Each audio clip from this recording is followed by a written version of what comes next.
ये दोस्तों, महाकुंभ मेले में शाही स्नान के दिन एक ऐसा दुखद नज़ारा देखने को मिला जिसकी वजह से सभी की आंखें नम हो गई थी। दरअसल मेले में जब हर कोई आस्था की डुबकी लगा रहा था, तब अमित कुछ ऐसा प्लान कर रहा था जिसकी कल्पना उसके बुजुर्ग माँ बाप ने कभी नहीं की थी। मेले की शुरुआत हुई कई दिन हो चुके थे और बेटा रोज अपने माता पिता से महाकुंभ में स्नान की बात करता था। गरीब माँ बाप हर बार मना कर देते थे क्योंकि वे जानते थे कि उनके बेटे के पास इतने पैसे नहीं हैं। ऐसे में वे महाकुंभ आने जाने का खर्चा नहीं उठाना चाहते थे। लेकिन जब शाही स्नान का दिन करीब आया तो अमित ने जिद पकड़ ली। अब उसकी पत्नी सविता भी सास ससुर को स्नान पे भेजने की जिद करने लगे। माँ बाप बच्चों का इतना प्यार देखकर कैसे मना कर सकते थे। उन्होंने महाकुंभ जाने के लिए हामी भर दी। सुबह होते ही अमित पहले से तैयार था। आज से पहले बुजुर्ग माँ बाप ने अपने बेटे को किसी चीज के लिए इतना उत्साहित नहीं देखा था। जब उनकी नींद खुली तो बेटा पहले से ही तैयार खड़ा था। बेटे को तैयार देखकर माँ बाप भी फौरन उठे और तैयार होने लगे। अमित ने कहा, आप दोनों नाश्ता कर लो, मैं ऑटो लेकर आता हूँ। बुजुर्ग माता पिता हैरान थे क्योंकि सुबह के सिर्फ 5 बजे थे और वो नाश्ते की बात कर रहा था। उनकी बहू आज तक कभी सुबह 8 बजे से पहले नहीं उठी थी, तो वो 5 बजे नाश्ता कैसे बना सकती थी। अभी वे आपस में बात ही कर रहे थे कि तभी सविता खाने की थाली लेकर उनके सामने आ गई। माँ बाप हैरान थे लेकिन उन्हें खुशी भी हो रही थी। ऐसा लग रहा था जैसे घर में सब कुछ अच्छा होने वाला है। दोनों ने खुशी खुशी खाना खाया और महाकुंभ में जाने के लिए तैयार हो गए। तभी बहू ने पीछे से आवाज़ लगाई, अरे आप लोग अपना सामान तो लेकर जाओ। सास ने कहा, अरे सामान क्यों, हम स्नान करके वापस आ जाएंगे, इसके लिए सामान ले जाने की क्या ज़रूरत। सविता थोड़ा घबरा गई और लड़खड़ाती आवाज़ में बोली, अरे मेरा मतलब है कि स्नान के बाद आपको कपड़े तो बदलने पड़ेंगे ना। सास ससुर ने उसकी बात पर गौर किया और बोले, हाँ ये तो हमने सोचा ही नहीं। दोनों ने एक बैग में कपड़े पैक कर लिए।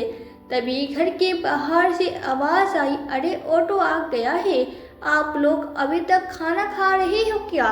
माँ ने कहा, सामान पैक कर रहे हैं, अभी बाहर आ रहे हैं। सामान की बात सुनकर अमित थोड़ा घबरा गया। उसे लगा कि माँ बाप को सब कुछ पता चल गया है। जब माँ बाप बाहर आए तो उसने पूछा, सामान क्यों। माँ हंसते हुए बोली, अरे पगले, हम घर छोड़कर नहीं जा रहे हैं, सामान इसलिए ले जा रहे हैं ताकि स्नान के बाद सूखे कपड़े पहन सके।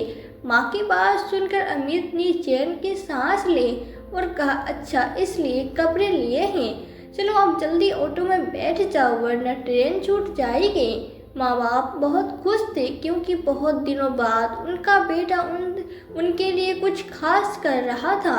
हंसते मुस्कुराते ट्रेन का सफ़र भी पूरा हुआ और वे प्रयागराज पहुंच गए। लेकिन जैसे ही वहां पहुंचे अमित का व्यवहार थोड़ा बदलने लगा। जब माँ ने चाय के लिए कहा तो उसने मना कर दिया। माँ, चाय नाश्ता बाद में करना, पहले जल्दी से स्नान कर लेते हैं। तीनों ने मिलकर शाही स्नान किया और कपड़े बदले। तभी अमित के फ़ोन पर किसी का कॉल आया। वो बार बार फ़ोन काट रहा था।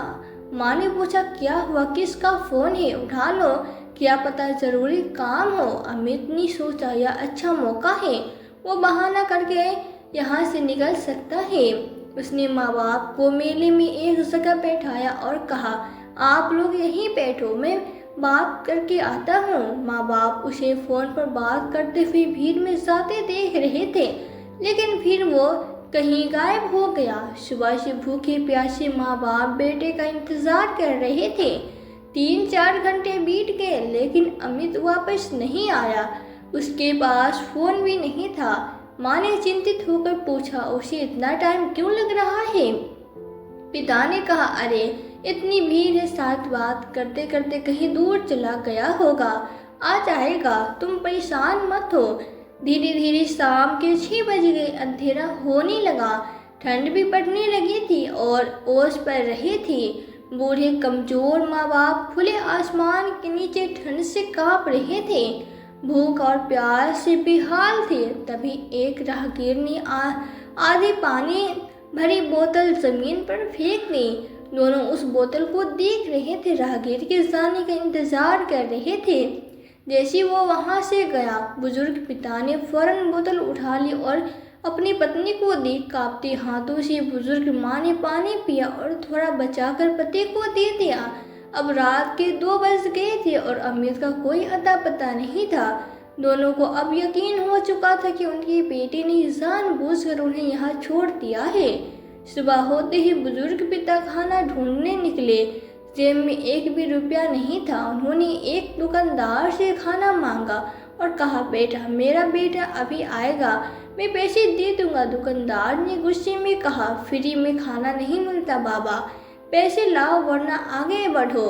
तभी एक लड़का रोहन वहाँ खड़ा था, जो यह सब देख रहा था। उसने बुजुर्ग व्यक्ति से कहा, बाबा, मैं आपको पैसे देता हूँ, आप खाना खरीद लो।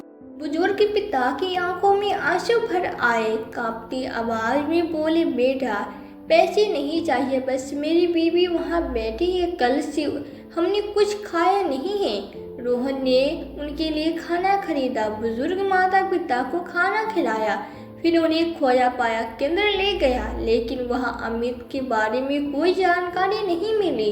अब सारी उम्मीद टूट चुकी थी। रोहन ने बुजुर्ग माता पिता का हाथ थामा और कहा, अम्मा, आप मेरे साथ चलो, मैं अकेले रहता हूँ, अब मुझे माता पिता मिल गए हैं। बुजुर्ग माँ बाप पहले तो मना करते रहे, लेकिन रोहन की सच्चाई और अपनापन देखकर उनके आंसू झलक पड़े।